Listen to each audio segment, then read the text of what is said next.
Hello everyone, my name is Cilantro. Welcome to The Binding of Isaac Rebirth. This is a roguelike. It is a game that has a lot of really interesting mechanics to it. It takes pretty heavy influences from the Legend of Zelda series, as well as influences from Christian mythology in the real world, and mixes them all together in a very interesting way.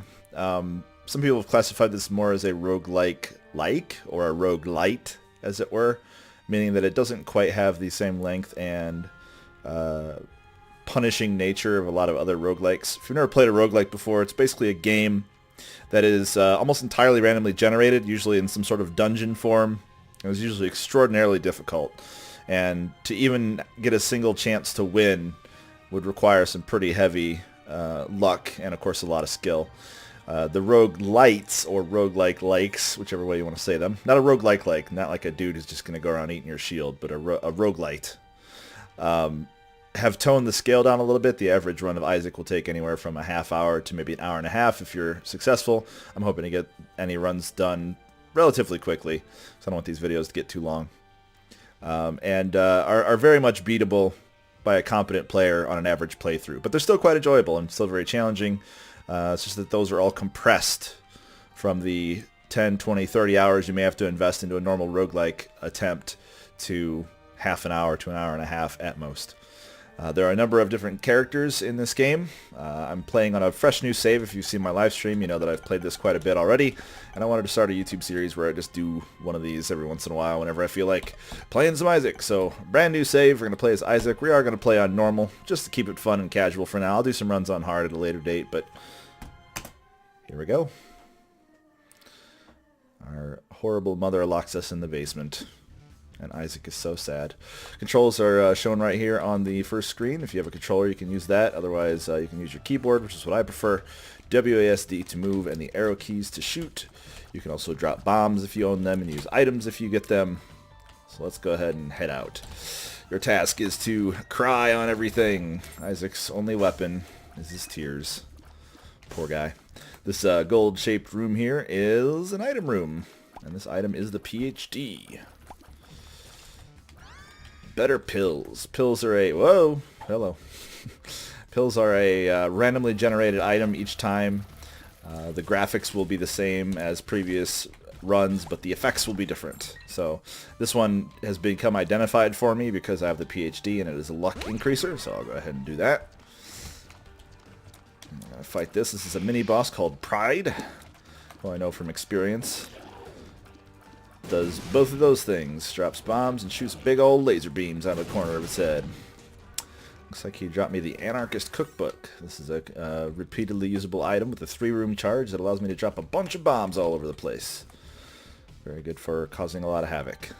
That's a store right down there in that keyhole room. Unfortunately, I don't have any money to spend, so that's kind of pointless to go there. So I think we're heading off to our first boss. Gurglings. Looks like there's a little bit of terrain here. Now, the Gurglings do spit out a large amount of bloody trails, which will hurt you. I'll go ahead and use the Anarchist Cookbook, see if I can't get some of these bombs to hit them. There we go. Whoa! Now, that's what I'm talking about. After defeating a boss, you do get an item. In this case, I was given a box of random stuff. Another luck up pill, so I'll take that. The Moon. This allows you to teleport. And this is Cancer. Yay, Cancer! Everybody loves Cancer, right? Cancer is a trinket. The trinkets are visible in the lower left-hand corner there, and this allows you to actually fire more quickly. If you notice how my tears are coming out at a much faster rate than before. And actually, I can hold the control key to drop both of these. Now you can see it's not nearly as fast as it was before I got Cancer. So Cancer makes you cry a lot more quickly, and I guess that's a good thing sometimes. Here we go. Jumping to the next floor is a one-way street. I'll not be able to return there, so you should make sure that you have everything done before you jump in. And go ahead. Now, one of the things that I've found when talking to people who've started to pick up the Binding of Isaac is that they find the controls a little weird. I personally think the controls are very natural, very easy to use, but it just so happened that I you know, that they stuck with me. But one thing I did have some trouble with when I first started playing is the way that tiers actually operate. So if you can see how I'm shooting in a direct line, I'm just holding the button down. If you see when I'm moving, it actually affects the speed of the tiers. So you can actually affect their momentum. So if I move forward, the tiers not only go forward more quickly, but they even go further. See, I can shoot a couple, and the ones that I'm shooting while I'm moving are going much further across the room. Likewise, if you're strafing up and down, you can see that you can control the direction of tiers based on that. And there's a little bit of an acceleration and deceleration behind Isaac's movement. So with a little bit of practice, you can get some pretty precise tier control. Seems like a little bit much when you first start off, but it's not too bad. Ow! So these red fires, or I guess more orangish fires, will shoot projectiles at you. They are not very friendly.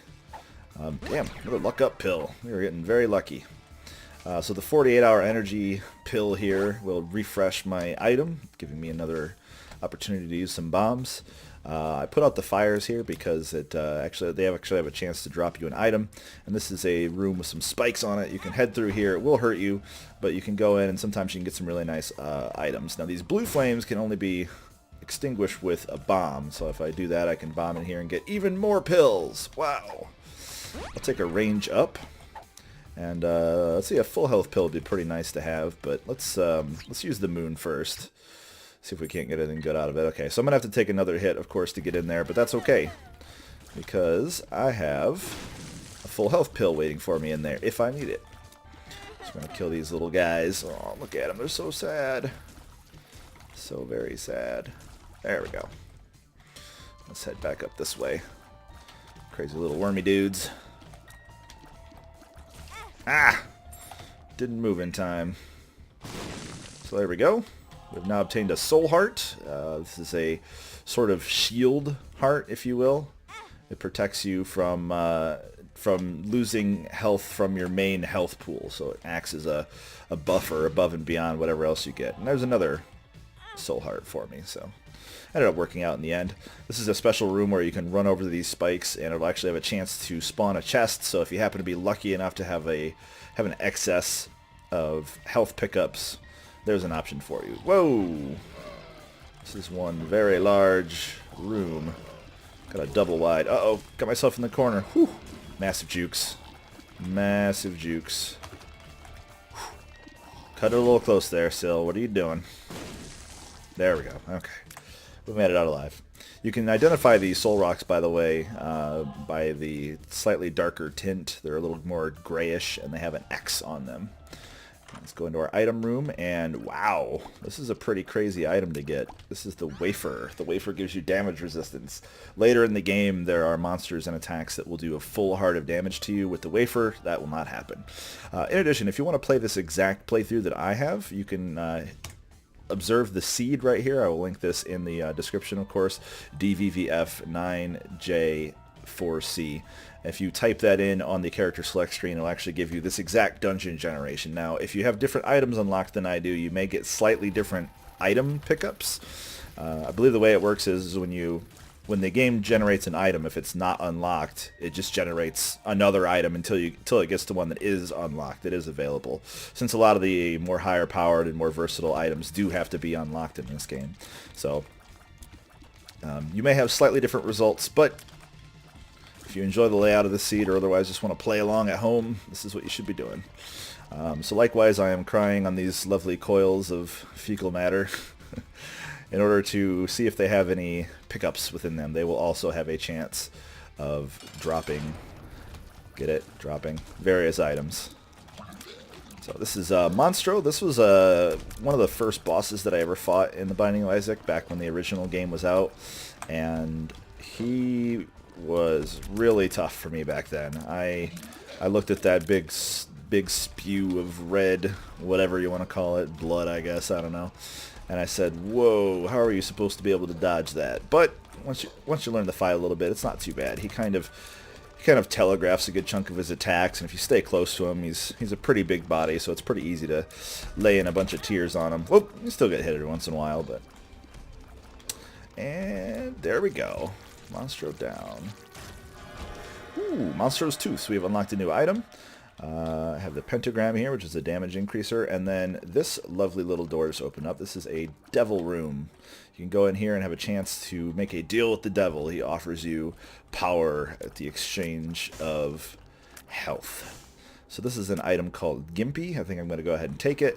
Every time you take some damage while you have Gimpy on, it has a chance to drop some health for you. So it's kind of a little bit of a buffer for when you take some damage. You may be able to get some of that health back. So we're going to go ahead and continue on. Oh, poor Isaac. Look at him. Nightmares of... It takes some serious dexterity to be able to eject matter from your behind like that. So this is a bit of a challenge room. There are two qualities or two types of challenge rooms. There's one that requires you to be at full health, which is this one. It's labeled by a blue sword on the map, which I will expand here. You can see a very tiny little blue sword. And the other type is one that can only open if you have 1 heart or less. And that is similarly shaped, but with a red sword. Go ahead and grab these chests here. It's up to you whether or not you want to try these little challenge rooms. I find it usually worth it to do so unless it's... this looks particularly dangerous if I don't have a lot of health to put at risk. Ooh, I unlocked Lazarus. Lazarus, I believe, is unlocked when you have 4 soul hearts in a single run, and so we now have a new character. We'll play that next time. And there we go. And we get a key for our troubles. What's down here? Ooh, another key. Still no reason to go into that shop right there. Let's watch out for the old splashies. Ow! Oh, we're getting a lot of keys. Okay, so this right here is the bean. And I'm going to go ahead and use my Anarchist cookbook one more time here to try to blow up these rocks. If you have an excess of bombs, you can always blow up rocks and such just to see if they have anything in them. There's a small chance they have something. This is an accessory that gives me random status effects, but I will not be picking it up because I want cancer. Oh, the things you say when you play The Binding of Isaac. It is quite entertaining. Now, this particular item has a 1-room cooldown, so as you can see, I was able to eject green-smelling, floaty gas there to inflict a good chunk of damage to those monsters, and the green bar in the upper left-hand corner indicates that the item is ready to go again. Oh, now this is interesting. So, in addition to there being stores, which offer you things to purchase, there are also the chance of there being libraries, which have special book items, and if you ever see 2 locked rooms in the same floor, it's very likely that one of them is going to be one of those. So this happens to be the store. This is a donation machine. You can spend money on this to unlock features for future runs, if I could speak properly. Before I head back over to that other one, I'm going to go ahead and continue exploring. Whoa! These guys have a little gravitational pull, so you kind of got to watch out for that. And there's some spikes going up and down, so we'll go ahead and head through here real fast and take out the boss. Gertie! Skip the cutscene there real quick. And Gertie is a big blob of nastiness. And if you are quick and careful enough, she's not too difficult. She does spray a large amount of projectiles out, but you can pretty easily bait her into attacking. She also spawns a large number of flies. So make sure you lay in as much damage as you can.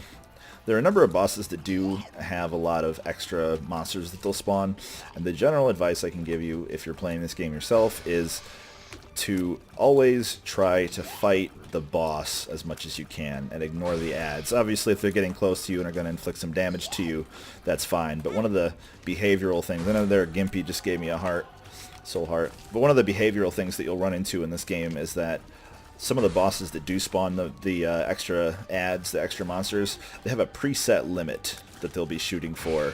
And once that limit is hit, they actually won't summon anymore. So if you can deal with that many ads being on the screen, that many extra monsters being on the screen, then you should be in good shape and you don't have to worry about it anymore. So you can focus on killing the boss more quickly. So oftentimes just having a longer fight is more dangerous than a more dangerous fight for a shorter duration. So we're going to take Pageant Boy here. This gives us some money, so we may be able to go shopping after all if we get some more cash on the rest of this floor. Let's see what the devil has for us today. Okay, this is a floating pet just for the interest of continuing to have fun with this first run. We'll go ahead and grab it. This is Sister Maggie.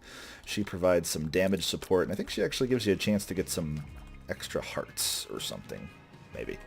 Devil deals are always very dangerous. If you're a new player, I do recommend that you try them out, but just understand that you are sacrificing your health permanently for these acquisitions of loot and such. So be very careful about that. I'll go ahead and close my map here. So there we go. And up. And up. And we will go ahead and head in here. This should be a library. Okay, so we have 2 items available for us here. This is the Book of Belial. This gives you a pretty big damage boost for the room that you're in. And this is the Bible. The Bible gives you flight, and it also has a nice little Easter egg in that it will kill some of the bosses in the game instantly. But for general purpose use, I think we're going to go ahead and grab the Book of Belial. It also only has a 3-room cooldown, meaning that we'll be able to use it more often. So if we get into situations where we need to kill monsters very quickly, we'll be in good shape. Knock these guys out real quick. Self-constructing horrible beings of Isaac's imagination. Each floor has 2 secret rooms on it. Secret rooms are found in various locations, and you have to bomb in order to get them. So I'm going to take a few guesses here as to where the secret room is. Actually, I think I'm just going to make that one guess.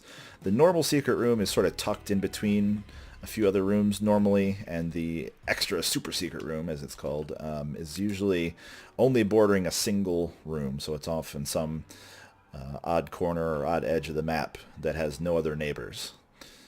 If you have an excess of bombs or something that replicates a bomb effect on a regular basis, there's no reason not to aggressively search for those, because they are quite handy. You have a good chance of getting items and other nice benefits in them. Free money, access to gambling facilities. Everybody always wants to go to Vegas. Well, you can go to Vegas, kind of. You can go to Isaac's version of Vegas. So here we have a golden fecal matter coil, and if you destroy these, you get some money. So we now have enough money to really do some successful shopping. I don't like to go open the shop unless I have an excess of keys, or about 15 coins. 15 coins is the standard price for the general, really useful items that you will find in this game. A lot of monsters in this room, so I'm going to go ahead and use my book to increase my damage a little bit.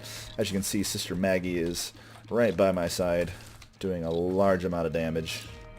Oh boy, do I look pretty. Horn sticking out of one end, crazy hollow eyes, crown on the other end, and a gimp mask, and a box. That's one of the things I love about this game, is how your character starts to look after a while. Alright, the full health pill is starting to not look so great anymore, because full health only affects your red health, so I'm going to go ahead and swap that out, and we'll see what's in this room here. Okay, so we have a heart available to us, and this is a deck of cards. I think I'm going to stick with the Book of Belial, because it takes the same slot. And we're going to go ahead and give future... I was going to give future me a hope, a glimmer of progress, but the donation machine jammed up after a single donation. Darn. Oh well. Let us move on. This style room is a nice way to sort of practice your angled shots. You can see I'm moving down and firing as I'm moving down, and that allows me to shoot these shots at an angle. And since these monsters only attack in a straight line, I'm not at any risk of really taking any damage. So this particular type of room is a good way to practice that sort of thing. Flying X marks the spot, hairy, horrible monsters. Gotta love the creativity of this game. Uh-oh. This is the kind of room that could get a little scary if you have some monsters chasing after you, but these particular guys don't like to chase after you. They actually like to run away. Ah, took a hit. There we go. Ooh, and a chest. What do we got? Some extra hearts that I don't need. Big crazy guys. Oh, oh. These guys, unfortunately, can only take damage when their face is open. Giving us a lot of keys. Alright, let's see what's in our item room here. This is Lil Chubby. No, it's Infestation. I lied right to your face. Infestation, they grow inside. You'll see what that does here in a little bit. This is a die room. Okay, so these dice rooms have a variety of different effects that they do.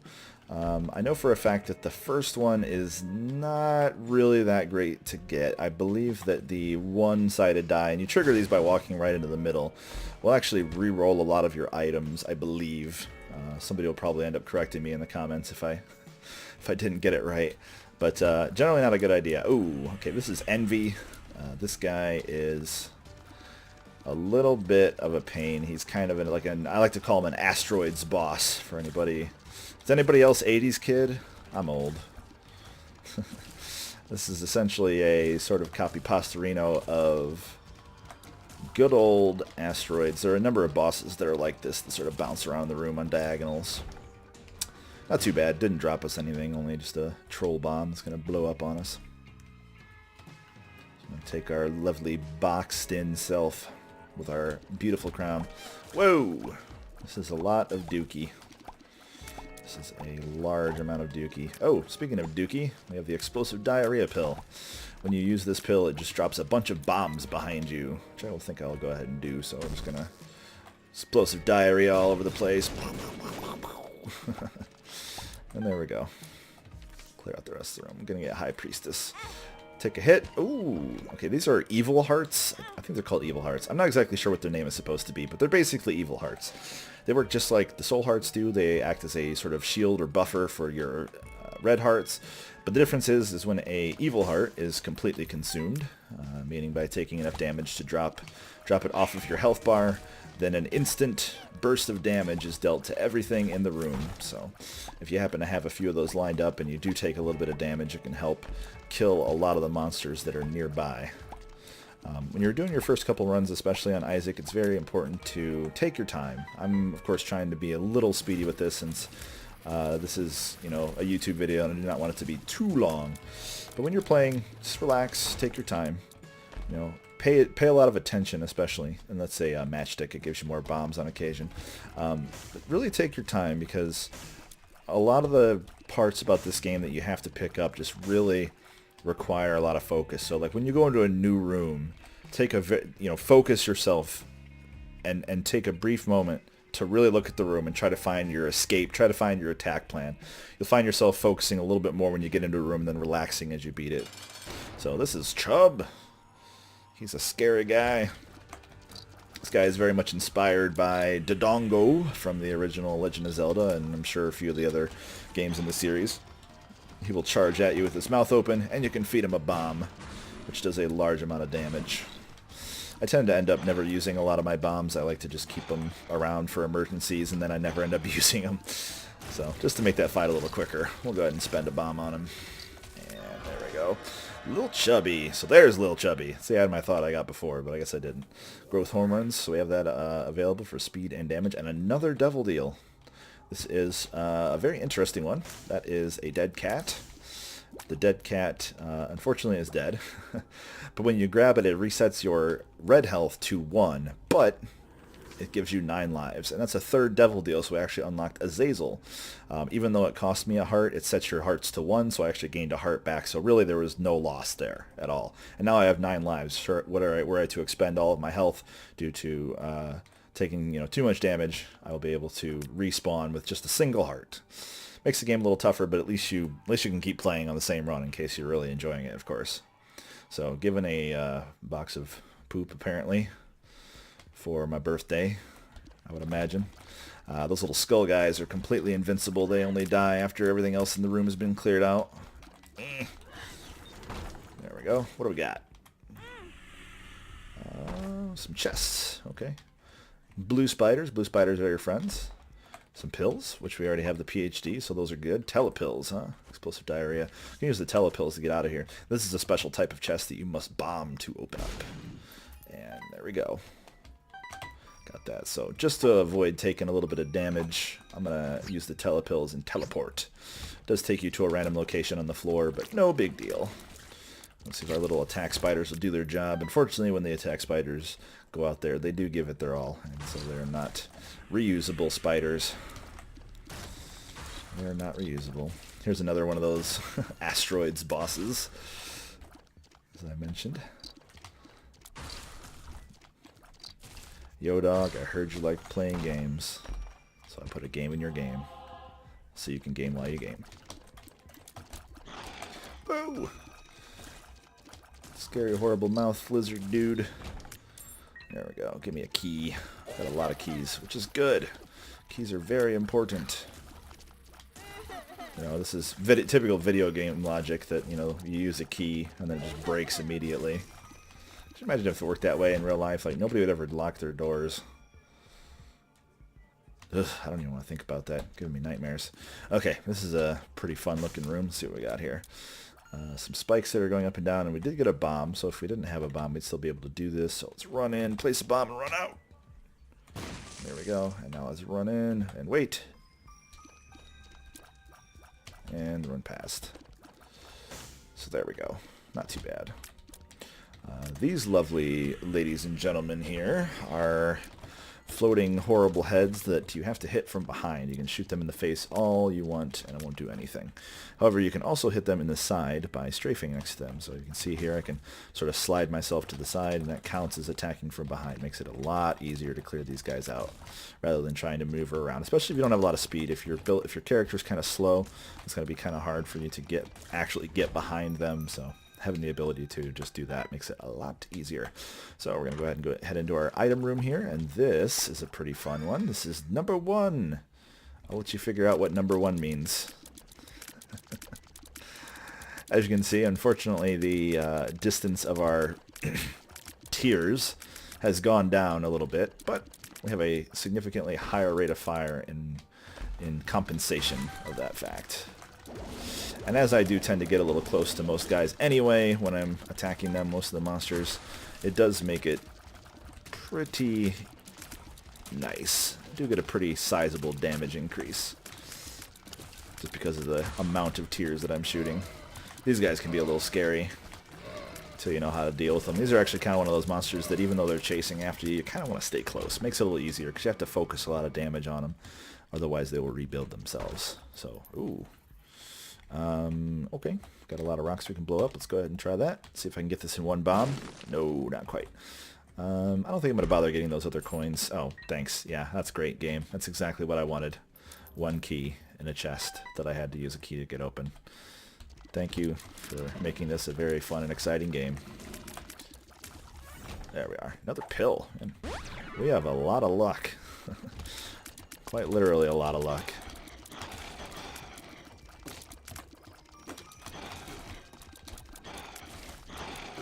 As you can see as well, when you're shooting more tiers, even if they have less range, you have a much easier chance of just doing a lot of damage to things, despite the fact that this does make you get a little closer. I actually think this is a really good item for new players because it makes it so you can just kind of spray your tiers all around and not have to worry so much about aiming your things exactly as you want. So, got a piggy bank. I picked that up. I do believe that anytime you take a hit from a monster, the piggy bank will drop you some money. So I just wanted to have a piggy bank, to be honest. Ooh, interesting. Okay, this will give me an opportunity to show something else off. You see how there are some stones here and some pits? If you bomb the stones on one side, they'll actually fall into the pits and make a bridge. So I can use 2 bombs here to make a bridge, and now I can collect all these lovely items. You're acquiring quite a lot of money. You know, I think one of the characters is actually unlocked if you have 50 coins at once, so I may have just shut myself out of a potential third unlock by buying that piggy bank, but that's okay. I may be able to work it out if I take a bunch of damage on purpose. I'm pretty sure you have to have 50 coins. We'll see. It'd be nice to get 3 characters unlocked in my first playthrough, wouldn't it? Okay, so what do we have here? This is that's pretty much the end of the floor. This is depths 1, so we're almost done. Let's head in here. Monstro 2. This time he's not Monstro 1. So we have a boss here, so obviously we're going to do that. Ooh, now we got orange tears. Probably should go to your doctor and get that checked out. Apparently Monstro 2 likes to shoot big laser beams. In the original Binding of Isaac, he actually used to be one of the easiest bosses because you could trick him into an AI loop. We got some pretty respectable damage here. Should bring him down pretty quickly. Gotta watch out for those lovely flies that he shoots out. And presto. Another devil room. The devil just loves us this game. This time around, he just loves us. So while we're getting even faster tiers, what's in here now? Okay, sometimes he does not offer you a deal, and he will only give you some chests. But that's okay. You might find some cool stuff in them. Ooh, the goat head. The goat head is an item that simply ensures that you will always have a devil deal or an angel room, depending on how good or bad of a boy you've been for the rest of the playthrough. So, range up. I'm going to grab this pheromones pill here. Pheromones allows you to charm monsters when you use it. In the interest of trying to get a little bit more cash, since I did, unfortunately, not really think it through about getting that, I'm going to try to find the secret room. Like I said, it's usually tucked in a corner. You can also check by looking to see if there are any, if each of the walls is actually touching. If it's a wall where you can't really get to it, it's very, I'm pretty sure it's actually impossible for the secret room to spawn there. So, hey, I can actually kill a few birds with one stone and get some more money, and I'm actually going to let this hit me just to see if that's how the piggy bank does work. Okay, so I did get a coin out of that.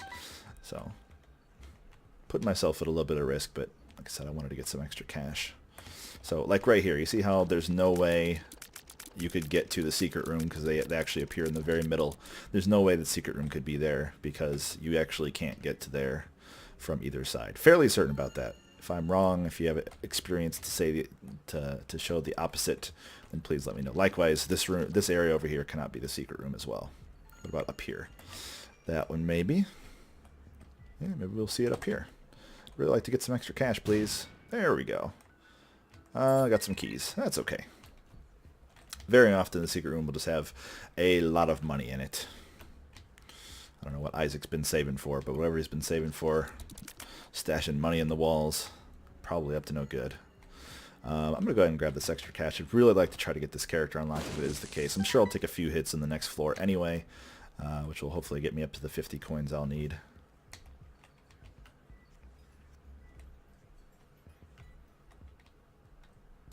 I guess I didn't really thoroughly explain the whole keys thing. Keys are used to unlock things. There you go. That's pretty much all you need to know.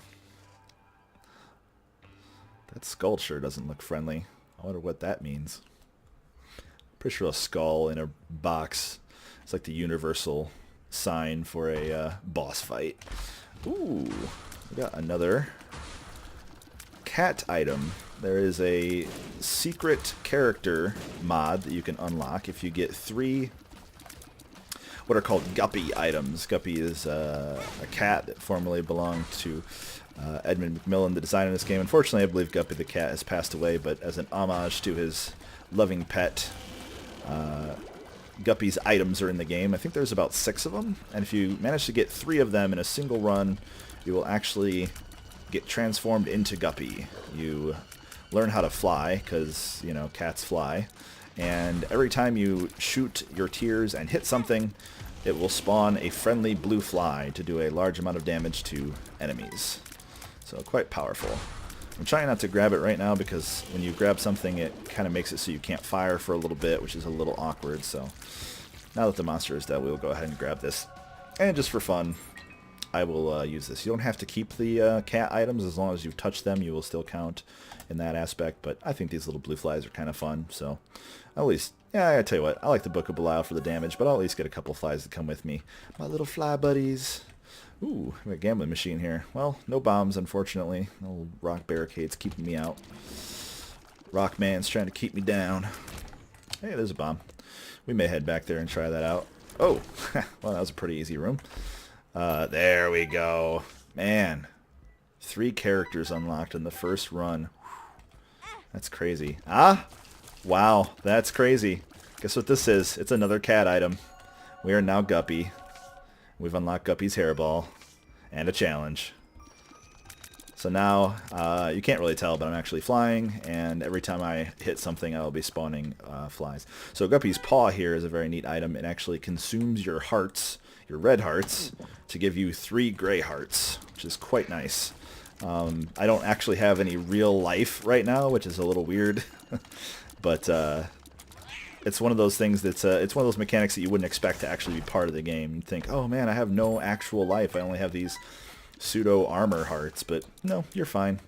Isaac doesn't need that much stuff. Okay, I have to confess I'm not super familiar with these, and in the interest of continuing to have a potentially successful run... Why did I bomb that? I have flying. See, this is what happens. You get something cool and you forget about it. But in the interest of being able to continue this run for sure... This is also a really fun item, by the way. Zip, zip. If it weren't for the fact that cancer just gives me so much a faster rate of fire, I would take it. But in the interest of making this video hopefully a complete run, a successful run, I am not going to grab that. Since I'm not familiar with those, I should really study up on them. What do we have in here? We have the Holy Mantle, a Holy Shield. Wow. This is pretty crazy. Whoa. Come on. Ghosty man, I see you. I see you and I'll attack you with my yellow tears that are definitely coming out of my eyes still.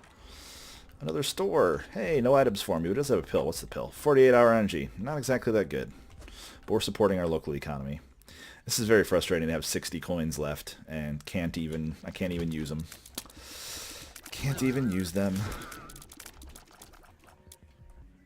As you can see, I have a large army of flies now.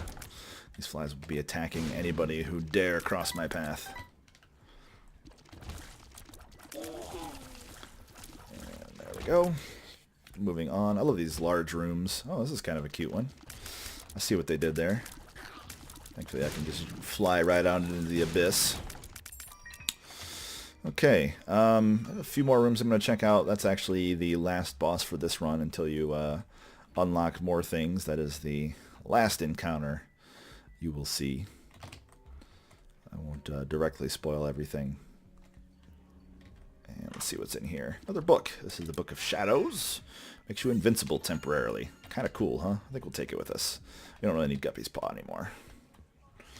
And I think we had an arcade to go into. I've not shown you guys an arcade yet. Whoops. Hey, I can go up here and gamble now if I want to just fly around that stuff. Arcades are kind of cool. You get a random smattering of various things that you can use to gamble. If I had any red hearts, I could use that blood donation machine over there. That would turn my red hearts into money. Kind of nice. These two devices can be gambled with simultaneously. They have a large array of things that you can actually acquire, like right there. It didn't mention anything, but if you see very carefully, I have a black fly flying around me. He is an allied fly, commonly known as an orbital item in the Binding of Isaac that protects you from projectiles. So that one is orbiting around me, and if a projectile would happen to hit that, it will not damage me. Quite nice. You can have up to 3 orbitals, as it were, and they're very handy for mitigating a lot of damage. So, okay, I just wanted to show off the arcade very briefly. This run is more or less over, and in the interest of time, we're going to go ahead and head to the final boss, who is not that way, who is your mother.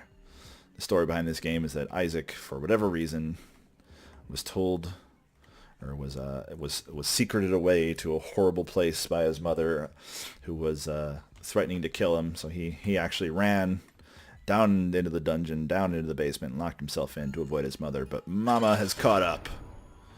She has a really fat and ugly leg, apparently. Sorry. That was very rude of me. Wow, she stomped a soul rock for me and gave me some extra health. Let's grab that. It's good to stay very, very mobile when you're doing the Isaac fight, or rather when you're doing the mother fight in Isaac, because of her propensity to stomp randomly. And if you can't see the shadow, you got to be very careful. We're actually going to give ourselves invincibility, and there we go! His mother, fueled with the desire to serve her God, was bearing down on Isaac. I will do as I'm told, my lord. I love you above all else, Isaac's mother repeated to herself. This was the end of the line for Isaac. His mother was far too strong for him. But just as he accepted his fate, God intervened, sending an angel down from above to stop his mother's hand. And just like that, it was over. Hooray! Uh-oh, Mama's back. So that is all for the first episode. I've unlocked a new area which we'll explore on the next episode of The Binding of Isaac. Wow, this is a lot of unlocks. We've certainly unlocked a lot. Anyway, guys, thanks for watching the video. I am glad that you were here to enjoy this playthrough of The Binding of Isaac Rebirth with me, and I will see you next time.